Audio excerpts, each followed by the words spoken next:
Hey, I like your cardboard armor. It's protection from infection. Welcome back to Should You Watch This with the Popcorn Priest. I'm your host, Chris Compton. Thanks for joining us. You know what? I wish cardboard could save us from the dirty Rona, but unfortunately, you gotta use those masks. Let's get locked and loaded for this week's review of Free Fire from 2016. From executive producer Martin Scorsese and director Ben Wheatley. What do you say we check out the merch? It's not what he ordered. Free Fire is wickedly funny. Stop shooting, man! And wildly enjoyable. I forgot whose side I'm on! Now we're cooking! Free Fire in cinemas March 31st. Joining me today are our reoccurring guests, Cole and Taylor. The movie we're reviewing is, like I said, Free Fire from 2016, set in Boston in 1978. A meeting in a deserted warehouse between two gangs turns into a shootout and a game of survival.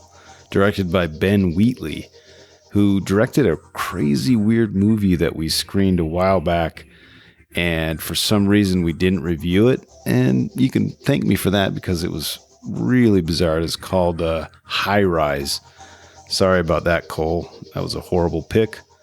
Top billed stars in this guy is Captain Marvel, Brie Larson, Cillian Murphy, Army Hammer. I don't know why that sounds so weird to me.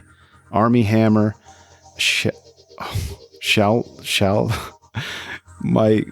my text correct said Charlotte Copley. It's not Charlotte Copley. It's how do I say his name? Charlto Copley. Man, I butchered that. He's from District 9. Runtime is 1 hour and 31 minutes, so it's a pretty tight movie. Rating from IMDb is 6.4 out of 10. Rotten Tomatoes gives it, from the critics, a 69%. But the Joe Schmoes is 52%, which I kind of agree with. Box Office Mojo says that this made it made $3.7 million of a $7 million budget. So, you can watch this right now in two places that I found. Netflix is streaming this right now, if you have that, and another streaming service called Canopy, which essentially you have to have your library card. If you have a valid library card, you can use that to stream movies, apparently. So check that out. It's spelled with a K, Canopy, Kanopy. So you can stream Free Fire for free on Canopy. Let's get into some popcorn trivia. While planning out the dimensions of the set, Ben Wheatley built a scale replica of the film's warehouse in the video game Minecraft. Nerd. Sorry to all those people who like Minecraft. I just don't get it. Maybe it's because I'm not a child. This film is built on the largest gunfight in the history of movies, since about 55 minutes of the 1 hour and 31 minutes elapsed between the first and last shots fired with deadly intent. Olivia Wilde was cast in the lead role but dropped out. I think that would have made a better movie, in my opinion. Sorry, Brie Larson. You were good in Captain Marvel, not so good in this one. There was no CGI was used in the scene where Charlto Copley's character, Vernon, was being lit on fire. It's an insane scene. I mean, that scene alone is worth watching this, but the actor performed the stunt himself with the protection of a fire retardant suit and 4 men with fire extinguishers on standby. So that was pretty cool. Speaking of stunts, the stunt in which the van rolls over Steve-O's head was done practically. It was based on a trick from Penn and Teller where one side of the vehicle is heavily weighted down while the other is not. Then the tires are replaced with soft rubber or foam rubber tires. Ben Wheatley demonstrated the stunt himself to prove that it was safe. Man, I don't know if I could have done that. There's not much else about this movie, and you'll find out why. With that, let's dive into this week's review of Free Fire. Welcome back to another episode of the Popcorn Priest with his loyal followers. Acolytes. Acolytes. Acolytes. We have new sound recording capabilities, and hopefully we're upgrading the quality of the recording for everyone. The microphone has a more sensitive membrane. It does. And for those of you who have been following us, which is probably 6 humans, sorry about those old recordings. That's all we had at the time. We're just doing the best we can. Moving on up. This is what happens when homemade meets budgetary constraints. We're just going to keep getting better. It turned into an experimentation, which in turn leads us to learn from our past mistakes and therefore improve over time. Exactly. As some Roman philosopher put it years ago, or something. Anyway, thank you, Cole. I really appreciate that. I'm trying to think of a better nickname that involves 35mm film, but I can't think of a good nickname for me. It involves 35mm film. Other than Brain Rat Marines, that was 24 frames. That's your name. 24 frames Marines. I like that. Well, this month was Cole's pick. 2016. Oh shoot! He picked Our Kind of Traitor. Oh shoot! Which for some reason I can't remember, having just watched it. 2016 Free Fire, directed by Ben Wheatley, the director of High Rise Boo! and Kill List, Yeah. which supposedly is like one of those midnight Sundance movies that was just over the top, like intense and incredible. Starring a lot of actually high quality talent. Armie Hammer from Lone Ranger, Cillian Murphy, Vickus. I don't know if you'd say Lone Ranger if you want to. Well, Nothing. He hasn't really done anything high caliber other than Social Network.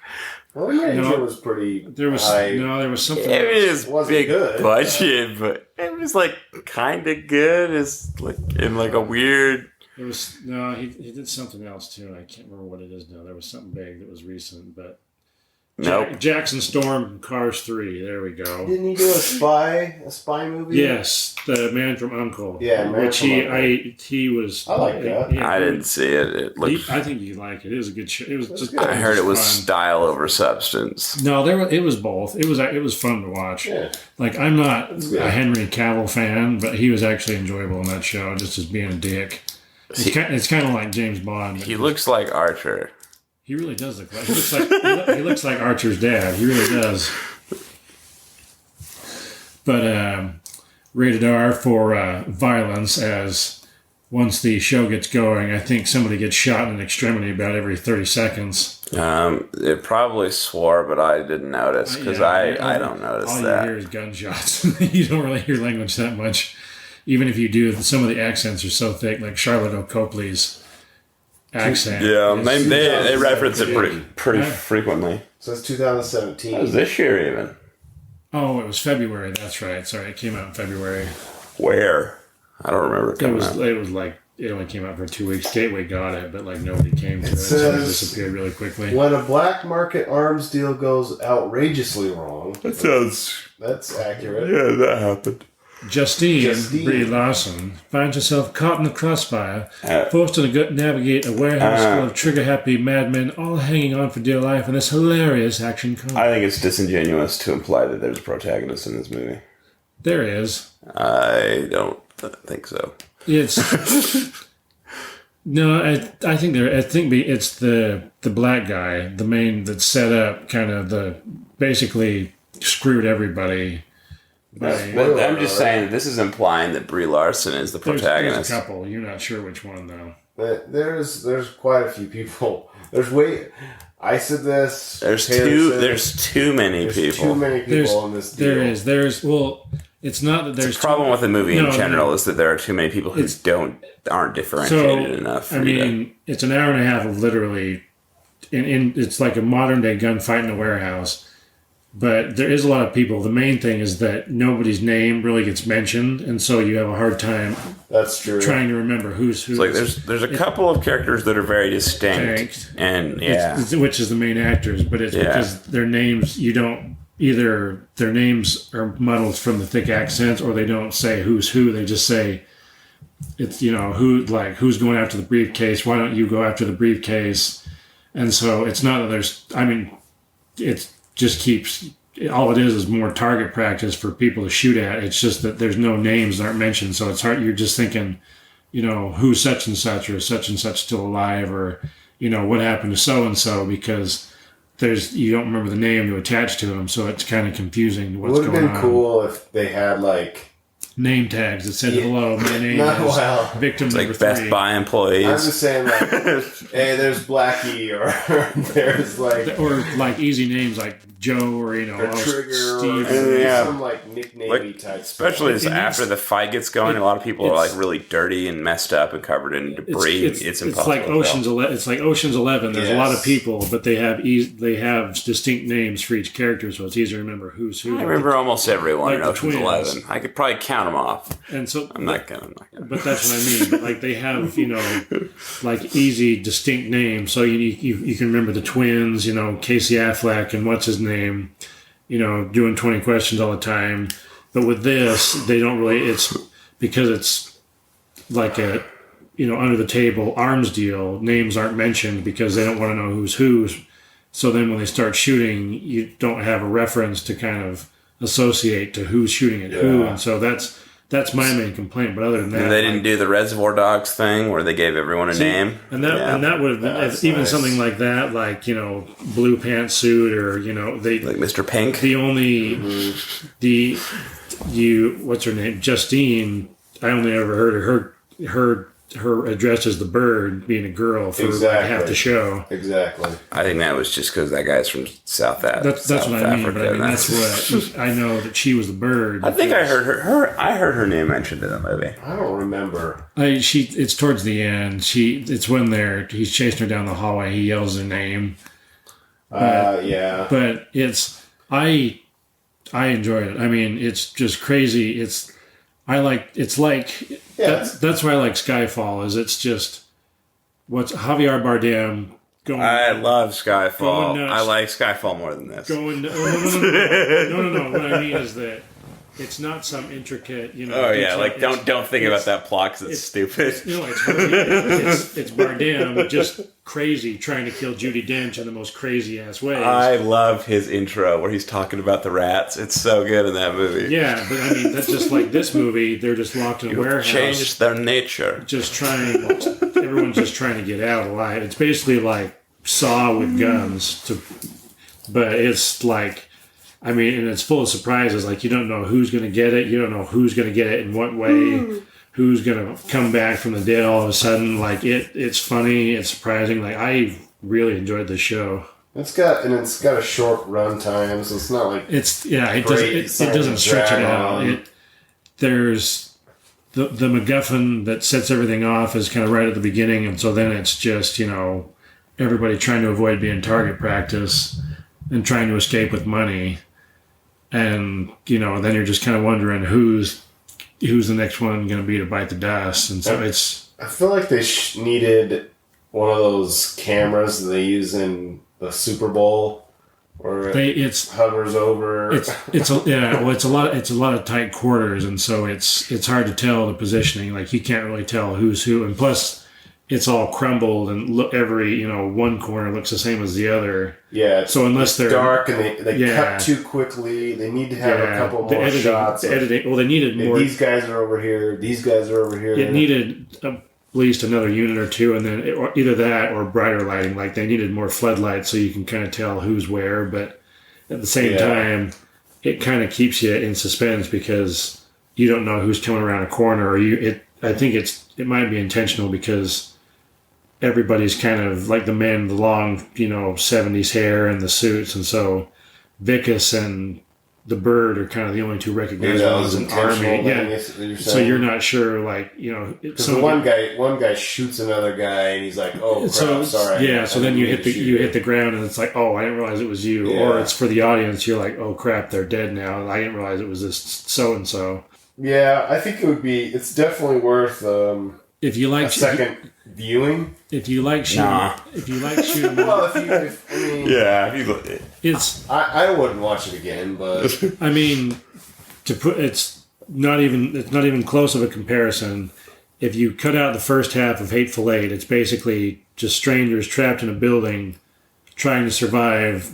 No one knows who to trust, but everybody's armed, and so then it's just crazy violence ensues. But that's where the Hateful Eight was awesome, because it was like it was like an Agatha Christie novel. You knew who was who, but then it still has that twist in it, and you're like, man, this is way crazier than I thought. But this movie, it's kind of hard because the setup happens so fast that you're trying to figure out who's who, which may be the point, is you're not sure who to trust, so you're wondering who's going to shoot who, and so that may be the other complaint is that. No, I'm not. It's late. I know. Well, the other thing that was I've had a lot of caffeine. Like, I'm amazed. He's all hopped up. I've never had this much to participate in like any podcast. You can see through time. Yeah, normally it's like, it was good. The one thing that bothered me was one of the plot points that kind of shifted the movie was just you assume that we've got to know that these guys had a beef, and you're like, okay, I guess they had a beef earlier, and they kind of allude to it again, but it's not. Well, the main that's true, but the part what it is that the beef happens so early they don't really associate who's with who, because Armie Hammer's the middleman. You set that up. And then Killian and Bickus are kind of, the two sides of the deal. But then you don't know who anybody else. And I guess that's part of the other mystery, too, for the audience. You don't know whose sides are on who. So they don't know who to shoot at and who not to shoot at. And so they don't really, set up which... They don't differentiate between the groups as to, who's money, whose guns, before all hell breaks loose after the initial catalyst. It would have been nice for me as the viewer, though,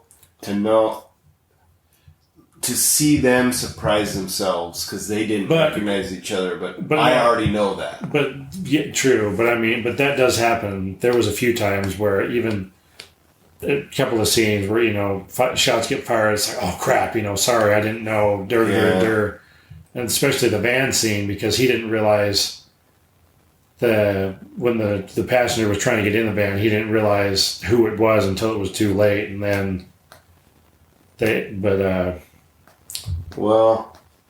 sorry, I'm considering how, I mean, it may be considered spoilers in a movie with less action, but so much, like, if someone could go through with a counter and estimate how many bullets are fired, I mean, that's crazy.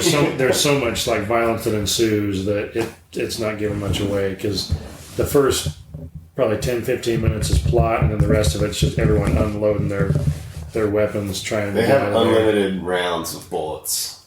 Well, they do show people reloading, but because it was a weapons deal, so there's stuff lying around. Because what's his name? Still a lot of bullets. The Winklevoss twin actually came. The Winklevi. Yeah, the Winklevi actually came prepared, and you see him a couple of times, kind of like running for his gear to make sure that he can stay in the fight. There were some really cool sequences, cool shots. I can see how this... Imagine... I can't give half stars, but if I were to rate my rating, it would be 3.5, which would be between a small and medium bucket of popcorn is where I would give it. I mean, I'd give it 4 stars, because aside from being confused, there's enough comedy in there. Like that's funny. There's just a lot of black, like, surprising humor, and then just like you don't know who's gonna get it, and then just, wondering who's going to be left standing, that it kept me interested for an hour and a half easily. Like, that movie seemed like it lasted about 20 minutes. And I actually, this was one of the first... It's because you're friggin' like rising on caffeine and living like time at 1.5 of the normal rate. Hey, shut up. But no, this is one of the first shows where I've set my phone down and just ignored it because I wanted to focus on the show because it was really entertaining. Habit. I do like that. I like when that Cole comes to the screen. It's because this Cole is waiting on his new job, so he has stopped caring about his old job immensely, unless the president gets involved, and then I take it seriously. Well, Taylor, what is your rating? You have a high star rating. I give it some stars. I didn't hate it, but I think it's just Reservoir Dogs, but not as good. That's my. You'd go with the standard of 3 out of 5, kind of what the general populace has given it. I might give it a little lower. Really? You didn't like it that much? Reservoir Dogs, but not as good. Well, Reservoir Dogs is awesome. Yeah, no. That's like a 5-star. That's like golden popcorn bucket. Yeah. See that, but they're different categories. Reservoir Dogs, he actually... I didn't like the action in this because I thought it was too confusing. Well, but see, that's, I don't know, Reservoir Dogs, he actually takes time to build up suspense and let you get to know the characters. This one, just... Cole's defending this like I defend Transformers. No, I'm just saying, it's like, to me, I like gunplay and explosions. Like, I just like shootouts that are just crazy all-out action, and that's... I was just like to it. Just like Train to Busan was just avoiding zombies and not getting eaten. I just like movies was also awesome. Where it's just crazy shootouts, trying to avoid getting, blown away. That's my thing. That's why, like Collateral and Heat. I like Collateral and Heat more as well. But at the same time, what do you think of when you think of Heat? I think of Al Pacino's wife complaining about him not being emotionally available and telling her about his day. Which happens right before the greatest cinematic shootout. No, that happens at the beginning. No. And it's like their relationship is terrible and you're like, who is this woman? It's at the hospital after she slits her wrists. Oh, and then he said, wow, I haven't seen that movie in a long time. I don't remember that at all. We should probably watch that. He finds Natalie Portman, takes her to the hospital. He tells her she's not what he wants, kicks the TV out. Then the next day, the shootout occurs. And so then that's when, like, all hell breaks loose. But in any case, I enjoyed this movie. I like just gunplay and crazy action. So I give this 4 stars. I would definitely watch this again. Cole gives it 4 out of 5. Taylor gives it some stars on my scale of thousands of stars. My galaxy of stars. It's 1,000 is like a lot of stars. Taylor, I've noticed Taylor's more hand-to-hand combat. No, 400 I like stars. stab. I'm trying to think of movies with gun violence that I'm like way into, and I'm like, I don't know. So that's what I mean. You're more hand-to-hand, like kung fu, like I like in-your-face combat. All right, well, but sorry, we got to wrap this one up, gentlemen. What are we at? What do you mean? Oh, I said some stars. We're at a runtime of 18 minutes. This is probably one of our longest podcasts. It's just I need to pound a Red Bull every time we do one. Apparently. Again, I give it, if I could, 3.5, which my rating is a burning container of popcorn. It's just small, medium, large, and then just an offhand warning. It's it is one you may have to watch twice to get the names straight to kind of figure out who was who. Won't do it. Taylor's not worth the investment. No to 2-time viewing. Junior Jesus over here feels that once is enough. For the viewers or listeners, I should say, Taylor kind of looks like Che Guevara. Taylor is going for the spiritual healer of the West. No. Jim James. Jim James. Jim Jones? If I'm the popcorn priest, what is No. Jim James, the lead singer of My Morning Jacket. Oh. If you had a younger brother with brown hair, you'd be his younger brother. I don't know who Jim James is. My Morning Jacket. All right. Well, thanks for joining us. This is Free Fire again, screened. Check it out. Available on Amazon or wherever fine digital movies are available to purchase. But make sure you find it in an HD version. Yeah, it was not good. SD version. No, it flipped. It got better. I didn't notice it. It did. It's like poor. Once It kind of looked like butt for a bit. Once the meeting got going, like it actually cleared up. I didn't notice anything after.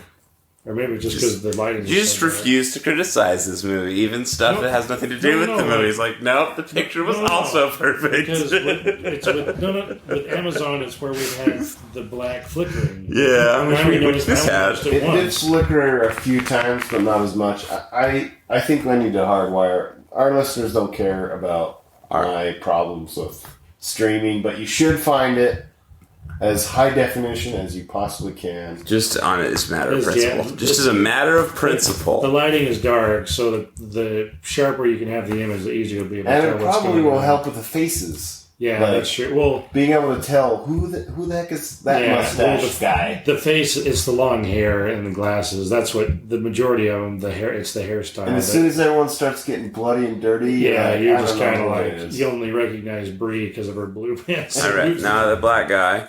The black guy. Black guys. And the guy with glasses. And Vicus because of his. And Vicus because of his awesome sweet suit. Yeah, Vicus belongs. And accent. MVP of this movie for sure. John Travolta dancing on the. What's his name? Charlotte Copley. Charlotte? I don't know. Charlotte Copley. Sharlto. Charlotte Copley. A++. All right, we'll see you next time. Your host, Popcorn Priest. All right, we're now back to should or shouldn't you watch this? The favorite section of our fans. 5 reasons why you shouldn't watch this are, number 1, the characters are kind of confusing, not sure who is who. Number 2, speaking of characters, there's no character development, which is frustrating because there's a lot of cool people, good actors in this film. Number 3, the director seems like he's trying too hard to be like Tarantino or something. Maybe just try hard to make a good movie, my man. Number 4, the movie feels like it's going somewhere, but never really gets there. And number 5, if you don't like movies that take place in one place, then you might not want to watch this. I mean, some movies can pull that off really well. Rear Window is a great example of that. Unfortunately, Ben Wheatley is no Hitchcock. Hit me up on Twitter if you want to have a conversation with me or have any questions or you want to suggest something. That's at Popcorn Priest. We'll see you at the movies, guys.